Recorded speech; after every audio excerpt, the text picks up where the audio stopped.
यह कहानी है एक ऐसे जज की जिसे समाज न्याय और ईमानदारी का प्रतीक मानता था, लेकिन उसने अपने पद और अधिकारों का दुरुपयोग कर एक महिला कैदी की मजबूरी का फायदा उठाया। यह कहानी समाज की उस हकीकत को उजागर करती है जहां कई बार कानून के रखवाले ही अपने निजी स्वार्थ के लिए कानून को तोड़ते हैं। तो आइए जानते हैं विस्तार से पूरी कहानी को।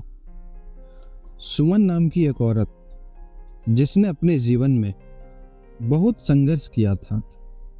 वह एक छोटे से गांव में रहती थी और उसके पति की मृत्यु के बाद उस पर अपने बच्चों की जिम्मेदारी आ गई थी।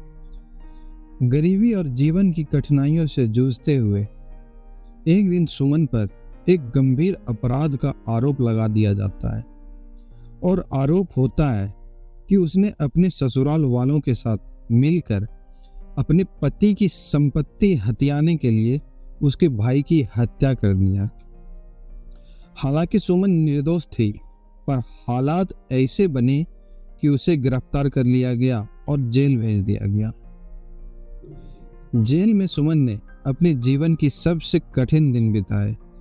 उसने अपनी बेगुनाही के लिए कई बार आवाज उठाई, लेकिन उसकी कोई सुनवाई नहीं होती है। कोर्ट की कार्रवाई धीमी चल रही थी और सुमन को जेल में लंबे समय तक रहना पड़ा। जिला कोर्ट के मुख्य न्यायाधीश अरविंद मिश्रा, जो कि एक अच्छे विचार के व्यक्ति थे, समाज में उनकी बड़ी इज्जत थी और उन्हें एक सख्त मगर न्यायप्रिय जज के रूप में जाना जाता था। लेकिन उनकी एक और पहचान थी जो दुनिया के सामने नहीं थी, उनका असली चेहरा, जो अपनी कुर्सी और ताकत का दुरुपयोग करने से जरा भी नहीं हिचकिचाता था। जब सुमन का मामला उसके कोर्ट में आया तो उसने सुमन की ओर एक अलग दृष्टि से देखा। सुमन दिखने में बहुत सुंदर होती है, जो कि जेल में रहते हुए भी अपनी इज्जत और गरिमा बनाए रखती है। अरविंद मिश्रा जब उसको देखता है तो उसको पहली बार में ही समझ आ जाता है कि सुमन एक निर्दोष महिला है और उसे आसानी से इस केस से बाहर निकाला जा सकता है। लेकिन उसके दिमाग में एक घिनौनी योजना चल रही होती है। सुमन के केस की सुनवाई धीरे धीरे आगे बढ़ रही थी।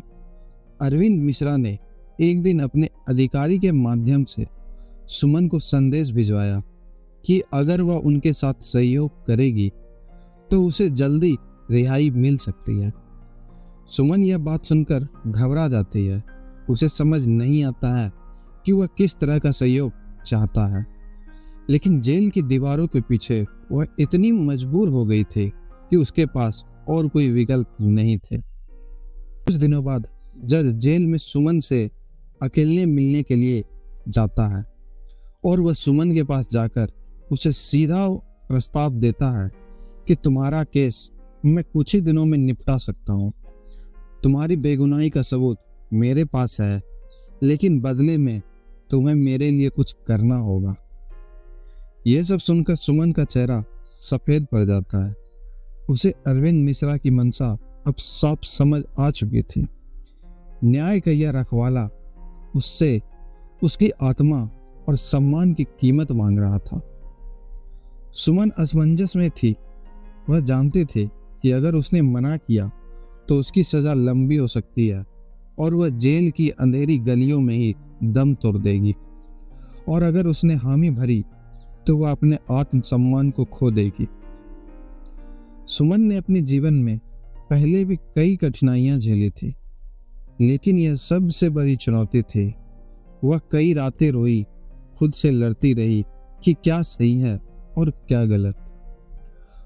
उसके पास कोई सहारा नहीं था, ना परिवार, ना कोई दोस्त, और जो कुछ लोग थे वो भी इससे दूरी बना चुके थे।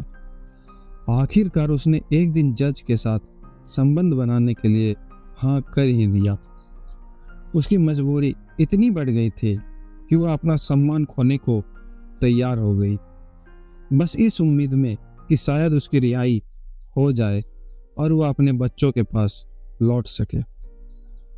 न्यायाधीश अरविंद मिश्रा ने अपने पद और ताकत का दुरुपयोग करते हुए सुमन से शारीरिक संबंध बनाता है और जैसा कि उसने वादा किया था कि उसकी रिहाई जल्द ही हो जाएगी, लेकिन जैसे ही वह अपना मतलब पूरा करता है वह सुमन के केस को और भी लंबा खींच देता है और वो ये सोचता है कि अभी मौका है तो इसका जितना ज़्यादा हो सके फायदा उठा लिया जाए।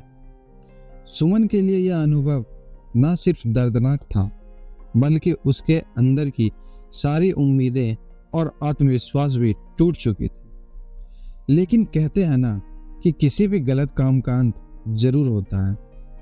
अरविंद मिश्रा के इस घिनौने काम की भनक जेल के एक कर्मचारी को लग जाती है।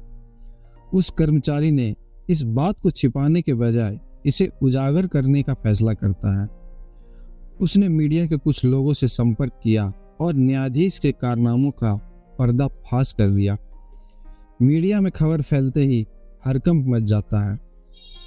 अरविंद मिश्रा को तुरंत सस्पेंड कर दिया जाता है और उसके खिलाफ जांच शुरू हो जाती है। सुमन की कहानी सबके सामने आती है और उसे न्याय मिल जाता है। हालांकि उसने अपनी आत्मसम्मान की कीमत चुकाई, लेकिन आखिरकार उसे न्याय और समाज में सम्मान मिल ही जाता है। तो यह कहानी इस बात की गवाही देती है कि कैसे कुछ लोग अपने पद और ताकत का दुरुपयोग करते हैं और दूसरों की मजबूरी का फायदा उठाते हैं। न्याय का काम करने वाले हाथ जब अन्याय करने लगते हैं तो समाज की बुनियाद हिलने लगती है। लेकिन सच्चाई यह है कि अन्याय चाहे जितना भी ताकतवर हो उसकी हार निश्चित है। तो दोस्तों, ये थी हमारी आज की कहानी। आज की ये कहानी आपको कैसी लगी हमें कमेंट बॉक्स में ज़रूर बताइएगा और अपने दोस्तों के साथ भी ज़रूर शेयर कीजिएगा। तो मिलते हैं अगली ऐसी ही कहानी के साथ।